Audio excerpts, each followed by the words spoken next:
umiyak? Ha? Anong ang gusto? Ha?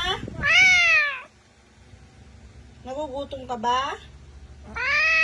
Nagugutom ka. Hindi.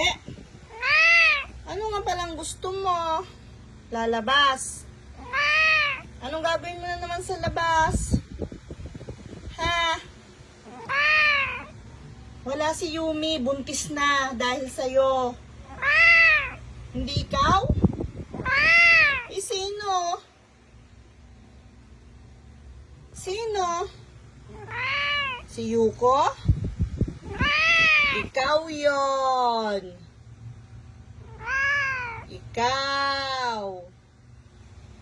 Si Hachiko yon, nakabuntis. Hindi.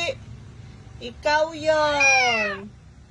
5 na naman ang anak mo. Panganganak na naman si Yumi. Hunday mo ng baby dito sa bahay.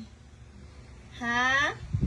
May trabaho ka ba? Tanungin ko nga kung gusto mo nang magtrabaho. Ayaw mo. Bakit binubuntis pala si Yumi lagi? Hindi.